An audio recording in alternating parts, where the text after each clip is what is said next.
Эрхэм үзэгч та бүхний амрыг ирээ. Хилчин хурандаа цуврал подкастын маань энэ удаагийн дугаарт хурандаа алтан гэрэл өргөдөж оролцож байна. Эрхэм хурандаагийн амрыг ирээ танд энэ өдрийн мэндийг хүргэе. За амрыг ирээ. За эрхэм хурандаа маань одоо Говьлтай нутгийн хүн байгаа. Одоо төрсөн газар усаа танилцуулаад тий хилийн зэрэгт хизэнээс орж ажил амьдралын гараагаа эхэлсэн бай. Тэр талаараа яриагаа эхлэе гэж бодож байна. За тэгье. За би Говьлтай аймгийн Наран гэдэг сумын ийм харьяа тэнд төрсөн Хантайшрын уулын өвөр цармт төрсөн ийм хүн байгаа. 1970 онд цэрэгтэрээд багшилж байгаа цэрэгтэрээд ингээд одоо хүртэл хэдийн цэргийн төлөө зүтгэсээр ном тойрол гаргасаар судалгаа шинжилгээний ажил хийсээр ингээд одоо 200-ыг дамжиж явж байна да. Хилийн зэрэгт хэдэн онд орж исэн бэ та? Би 1970 оны цэрэг, тусгай хорооны цэрэг. Энэ газрын штабд би 1971 онд хугацааны цэрэг байхдаа штабд жижүүр хийдэг байсан юм. Жижүүр. Одоо нэг хоноол одоо гардаг ээлж тий. Яг тэгэхэд л бол одоо нийгмийг л сумгалах яамны зүүн жигүүрийн 2 дугаар давхарт Хилийн дотоодын цэрэг гэдэг ийм байгуулагдсан дөнгөж удаачгүй байжсэн үе. Тэгээд тэнд бол нэг газрын штаб гэхэд нэг 20-од хүнтэй. Жижүүр гэж офицерууд нь бол яг хуу жижүүрт ээлжээр гардаг. Би бол туслах маягтай ингэж байж энэ Хилийн цэргийн албанд зүтгэсэн. 1971 онд зөвлөлтөд сургууль яваа 5 жил Галицны сургуулийг сурт төгсөөд сүүлд нь 81-с 84 онд Ленин академиг дүүргэсэн. Ирээд эвлийн байгууллагын гэлтэсэн. Үзэл суртлын гэлтэсэн. Нийгмийн эвлээс хамгаалах яамны цэргийн дээд сургууль гэж сургууль байлаа. Тэнд за ингээд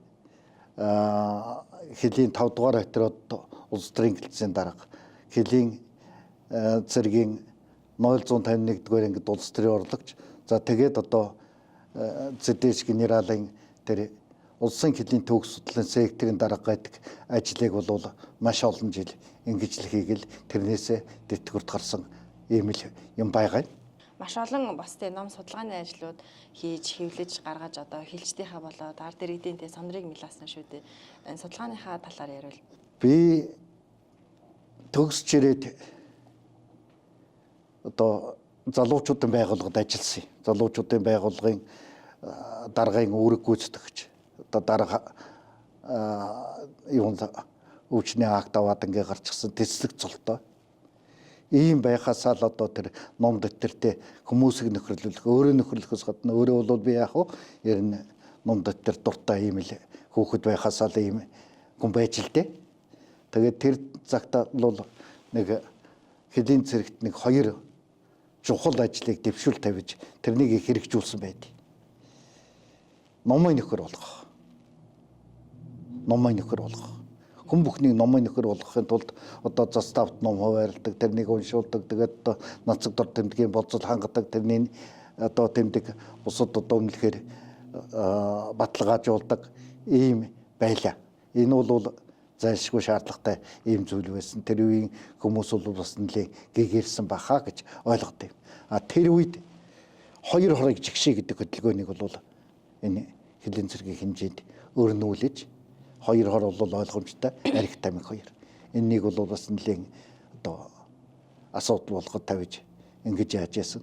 За ном уншдаг одоо тэр биеийн тэмэр спорт бусад талаар одоо манлай тийм байгууллагын тулд энэ залуучуудын байгууллагад ажиллаж байхдаа энэ эвлийн төв хорооны алтан медаль хамт олныг бий болгохын тулд нэлээд одоо ажил зохиож ингэж ажиллаж ялаа. За алтан медаль хамт олон гэхэд анги хүртүүлсэн. Өөрөөр хэлбэл 030 дугаар анги. Одоо тэр биеийн тэмрийн алтан медаль застав гэхэд шавдлын застав гэх мэтлэнгээр ингээд одоо энэ бол тэр 90 он хүртэл үргэлжилсэн одоо ч түүх хүүхэнд нь бичиг дээтэй байж идэг.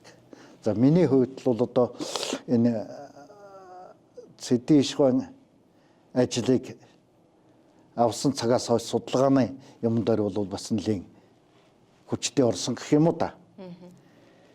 За яагаад ингэсэн юм гэхээр зэрэг бол би энэ судалгаагүйгээр Монгол улсын хөлийн түүх гэдэг бол нэг өөр. Хөлийн түүхийг Цэдийн иш ухаан бол маш өргөн хүрээнд судалсан. Тэрнийгээ баримтжууд баталгаажуулж Монгол улсын хөлөө хойд урд гөрштэйгээ тогтооцсон. Арга хэмжээч авах болж явсан хүн шүү дээ тэр хэл тогтооно гэдэг асуудал тавиад.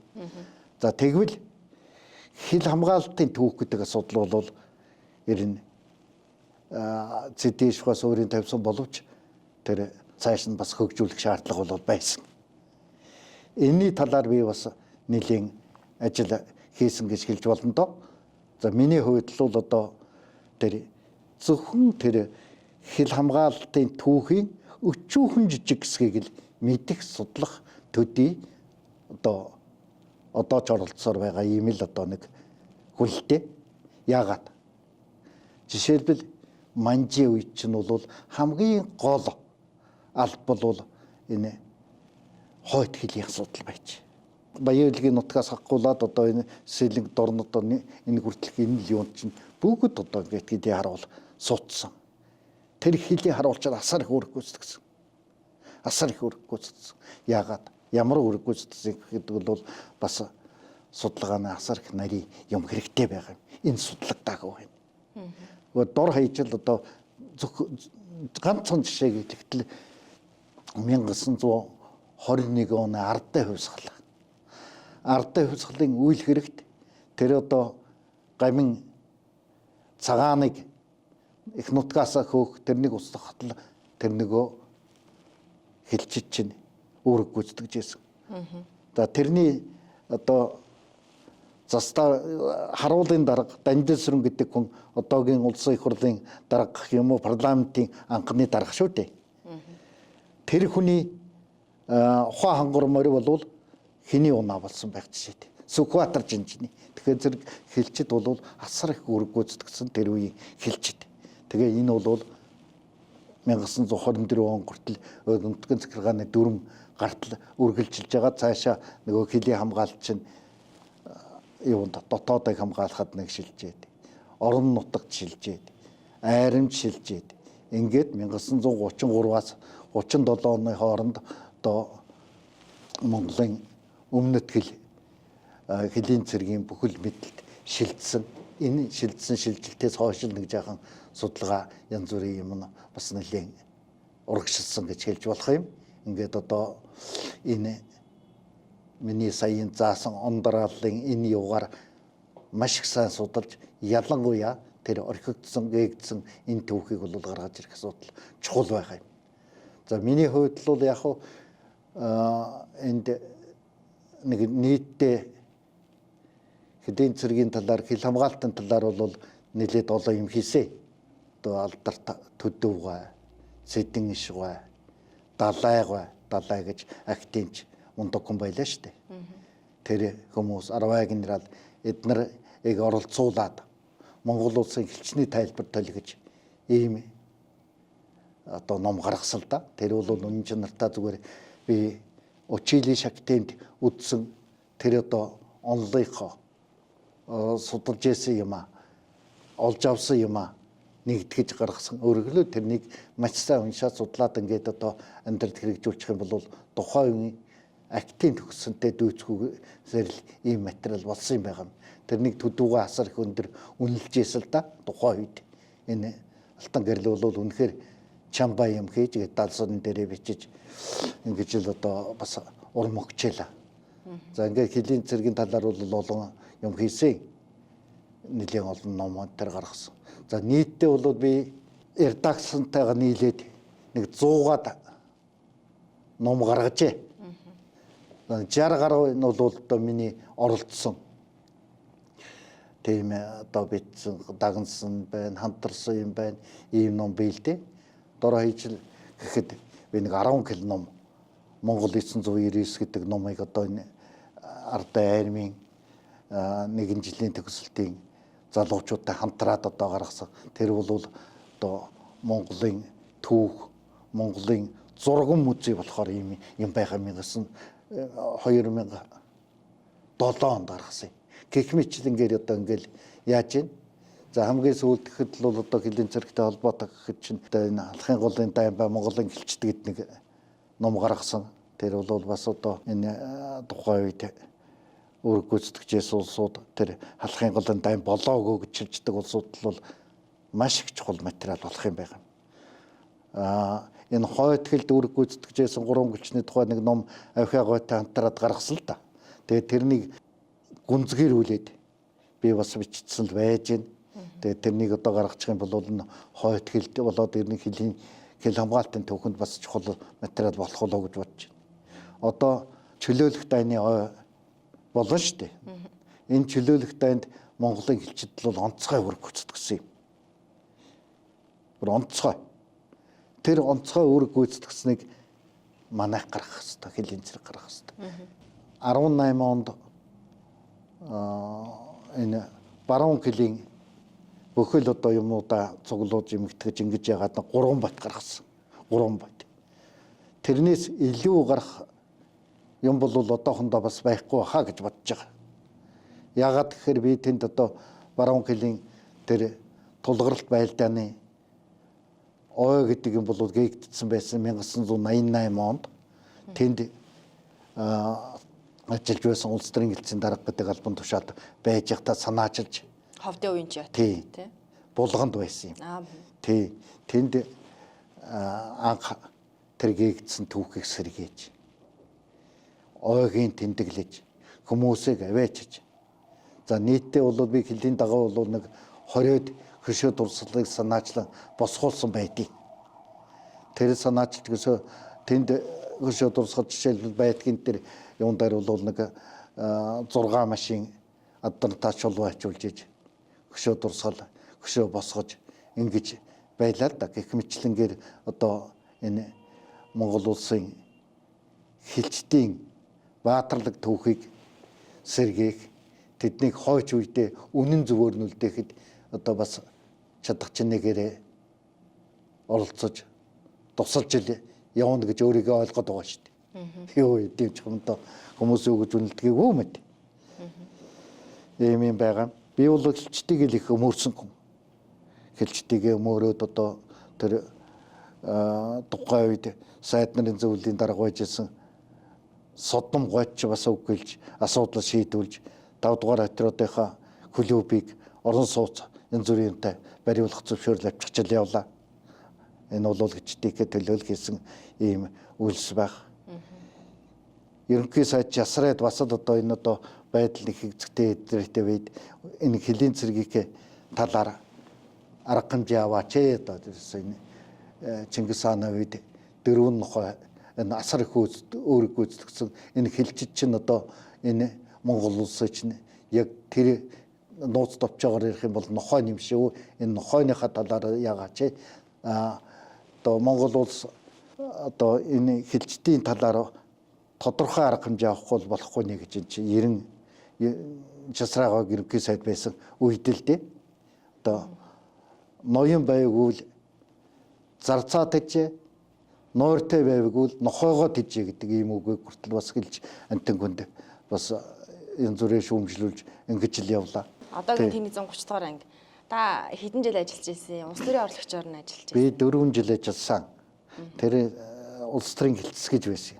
Улс төрийн хэлтсийн дарга гэдэг чинь бол тухайн үед Монгол ардын намын төвөрөөний мэдлийн боловсон хүчин гэсэн ийм юутай. За 5 тусгай бол байдаг нь асуудал. Шүүхтэй, боркортой. Шүүх боркорнуулахтай зэрэг тэр баруун хэлийн отрядуудыг одоо хальяасан. Тэд нар бол захиргаа байхгүй. Ангийн дарга захирагдахгүй шүү дээ тэд нар чинь. Ганцхан алтан гэрэлт. Намын гишүүний хувьд, эвлийн гишүүний хувьд нөгөөдөл ч асуудал гаргах юм бол би дуудаад ингээд яадаг. Ийм байдалтай байж ялаа. Би аймгийн депутат байсан л да. Ховд аймгийн депутат. Ховд аймгийн депутатын хувьд л бол одоо аймгийн гүйцэтгэх захиргаа болоод одоо тэр аймгийн намын хороо энэ төр ч асуудал тавиад та нар одоо ингэж энэ хэлчдийн асуудлыг шийдэж өг. Одоо ус болохгүй юм байвал одоо ингэж яа энэ улсын хэлдэ анхаарал тавь, хэлийн байдал чинь ийм байна гэдгийг одоо мэдээлэл өгч ингэж байдаг байсан. За миний нэг чадаагүй юм би. Юу гэхээр зэрэг булган сумаас үенц сум руу отрядыг нүүлгсэн. Би эсэргүүцэд бараагүй. Эхний үед одоо зөвшөөр өмөрчгөл байж исэн. Тэгээ уг нь булганд байх юм бол 10 жилийн сургуультай, сум дундаа имлэгтэй, нисэх буудалтай, төвлөрсөн хийхэн одоо юутай үржил шимтэй хөрс шороотой ийм газар байхгүй юу. Гэтэл тэнд одоогийн тэр үеийн байрал чинь нэг танкын батальон энэ батлан хамгаалах яам байгуулахад оруулсан байсан. Байдал жаахан нааштай болоод 90 онд ягтай зэрэг нөгөө байр чийзгүүдэд ирэхгүй юу. Тэгсэн гай болж Монгол Ардын хувьсгалт намын бүгд турлаар барилгын асуудал хэлсэн. Тэгээ барилгын асуудал хэлцэх болсон чинь тэнд объектэд нэг хэлийн зэрэгт өгч 5-р отрядыг оруул гэж манай 10 сайтад үүрэг өгсөн юм байж. 10 сайттай 2 удаа яриад сүүлд нь муудалцаад. Тэгээд намайг чинь бол ерөөсөө чи хүмүүсийг уруудахтаж энэ зөв юм нэтлээ явуулсангүй гэж 10 генерал бас л шүмжилчл байлаа л да. Ярьж л байлаа. Эсэргүүцч одоо ингэж яалаа гэж. Тэгээ тэр бол би чадаагүй юм. Түүхийн групп гэж байсан юм шиг байгаа тийм. Түүхийн групп гэдэг бол хиний цэтишгой үед байжсэн. Хэлийн түүх судлалын сектор, улсын хэлийн түүх судлалын сектор гэж засгийн газрын тогтоолтой ийм байгууллага юм шүү дээ. Энэний удам хөвөрлөл нь одоо энэ хүрээлэн ингээл одоо ямар ч болцсон байж байгаа юм. Тийм юм байгаа юм. Тэгэхээр зэрэг тэнд ажиллаж байхад архиваар их дутчихсан. Ийм учраас хэлийн цэргийн архивыг би санаачилж нэлээд одоо зүтгэл гаргаж ээж одоо хүмүүст ойлгуулсны үр дүнд байгуулсан анхны архивын дарга нь генерал Сандар. Сандар генерал тэр архив зайлшгүй хэрэгтэй юм а гэдгийг ойлгосны үндсэн дээр энэ архивын би нэг бас нэг одоо нэг байгуулцаад өгье анхны суурийн тавья гэж бодож яасан байх. Юунд солигдоод албан тушаал дараа нь данцагдор чурандаа бол хөл дээр нь зогсоосон хүн хин их суурийн бол тэгээд цаашсан гэж үргэлжлээд ингээд явсан ийм учиртай л да. Тэгээд одоо ер нь миний хувьд нэг тэр Монгол улс нэгдсэн эв нэгдэлтэй ингэж байж хүчтэй сайн сайхан байгаасаа гэдэг ийм хүсэлтэй. Тийм хүн учраас одоо Монголын бүх хурандаа нарыг нэгтгэж тэрний хүчийг авах юмсан гэдэг ийм бодол санаа 2006-7 онд төрөөд Монгол хурандаа нийгэмлэг гэдгийг санаачилж үүсгэн байх болсон. Тэр Монголын бүхэл одоо хурандаа цолтнуудыг нэгтгэж тэдний хүчийг авах шаардлага байлаа шүү дээ. Маш их мундаг тийм улсууд байж исэн. Тэдний чинь нэгтгэж хүчийг авах энэ зорилгоор эв нэгдлийг хангах. Хэлийн цэрэг бол одоо яах вэ? Тэнд нэг одоо юу олоод явах. Тэгээд тэднийг алдаршуулах энэ юмд бол бас гарвь оролцож манай Баатар хурандаа бол мундаг хүн л дээ. Тэр одоо хүртэл одоо тэгэл авч яваад байна. Бас нэлийн хэдэн хүн болоод бас Монгол хурандаа нийгэмдгийн тодорхойлт хүсэл дээр өндөр гавья шагалт хүрч гавья тод нэлийн хэд төрсөн болтой байгаа юм. Хурандаа цалаа та хэдэн онд авч ирсэн юм? Гэвч чи 94 онд авсан баха. 94 онд авсан юм байна. Энд ерхий газар дээр ирсэн байсан уу? Оо тийм би ч бол ихэнх нь энэ хэдийн цэрэгтэл 92 онд л энэ хэдийн цэрэгт 92 оны ихэр л хэдийн цэрэгт ирсэн. Тэгээд тэтгэвд гартлал яасан. Энэ хэдийн цэрэг чинь бол би амьдралынхаа ихэнх хугацаа өнгөрүүлсэн. Одоо нэг 6 жил одоо анги салбаруудад ажилласан юм шүү дээ. Одоо нэг сонирхолтой юм бол би анхны улс төрийн дээд боловсролтой офицерыг ганцаараа бэлдэж гаргасан. Ганцаараа гэдэг нэгтээ зэрэг надад катер байхгүй. Багш нар байхгүй. Туслах байхгүй. ганцаархна. За тэгээд одоо тэнд чинь 10 бүлэгт хичээл заана. Би тэр Нахын яамны дээд сургууль багшлж яасан гэлээ шүү дээ. Улс төрийн мэргэжлийн багш. Тэгээд одоо тэр улсуудад чинь орос хэлээр хичээл заана ингээд одоо сайтын тушаал гарцсан. Эхний үед нөгөө нөхдүүдэд чинь оросоор ирэхтэй зэрэг ингээл сууж ийн. Миний хүч гэсэн бас хүндрэлтэй байлгүй баха монгол хүн оросоор хичээл заах тэр хэдийгээр зөвлөлтөд бахан сургууль төгссөн боловч тэгээ сүүл дээр бол манай нөхдүүд бас зүгсэрсэн. Бас юм хүн бичээд асуугаад одоо яагаад тэр бол бас тухайн үед хүмүүст бас шинэлэг юм бол байжсэн баг. Энэ 288 дугаар ангид бас тийм тэр чинь 288 гэдэг чинь бол тэр үйлдвэр үйлчилгээ хариуцдаг. Тэгээд тэнд л бол эрдэм шинжилгээ соёлын үйлчилгээний төв буюу 0288 дугаар анги гэж тийм юм байгуулагдсан юм. Энэ одоогийн цагдаагийн чуулга байгаа дээр. Тэгээд тэнд дарга нь одоо би тэгээ маш олон юм байсан та тэр чинь урлагийн групп, урлагийн хамтлаг Ганбаатар даргатай. Тэнд бол одоо ансамблын дарга байсан 5 хүн тэр группт байлаа шүү дээ. 5 ансамблын дарга байсан 5 хүн тэгээд бодоод үзтээ. Тэгээд тэнд архив, судалгааны сектор, хэвлэх сонин ийм өхрийн бэршиг олон юм байжсэн. Тэгээд энэ бол энэ байшинг авсны үндсэн дээр тэр байшингаа цагдаад өгөөд бүрүүдд дарга байсан. Тэгээд энэ наашаа ирж яасан байгаа. Тэгээ би анх энэ Eagle телевиз байсан энэ корпусыг чинь би хүлээж авчаалаа шүү дээ. Гэх мэтлэнгээр тэнд 0288 гэдэг ангийн захирагч байсан. Хэдэн жил хийсэн? Удааг 1 жил гараад болсон баг. Тэгээд наашаа нэгдээд одоо бүтцгэн байгуулалтын өөрчлөлтөнд ороод гэхдээ тэр бол нөгөө улсын хилийн төвх судлалын секторын дарга тэмдэгчл дарга байхдаа би тэр юм судалгааныхаа юмыг хийж байсан энэ чигээр яаж яасан ийм юм байгаа юм л да. Тэгээ манай судалгааны сектор чинь бол хилийн цэргийн 2 шинжлэх ухааны доктор надад харьяалагддаг захирагддаг байлаа шүү дээ. Лагусрын шинжлэх ухааны доктор, шинжлэх ухааны доктор, дэслэгч генерал Арвай эдэн чинь бол одоо манай нөгөө судалгаач хүмүүс. Тийм байдалтай байсан. Одоо хилийн цэрэгтэй амьдралаа холбоод их олон жил 30 гаруй жил болсон. Одоо ч гэсэн энэ хил хэлчдийнхаа тухай ном судалгааныхаа материалыг ингэж хийж байгаа. Тэгээ одоо энэ хэлчдийнхаа тухай та юу ямар бодолтой явдаг вэ? Би нэг л юмыг манай цэдэж багшийн хэлснийг их таашааж хүлээж авдаггүй. Хил хамгаалт гэдэг бол хилийн төвгөө судлах юм аа л гэдэг.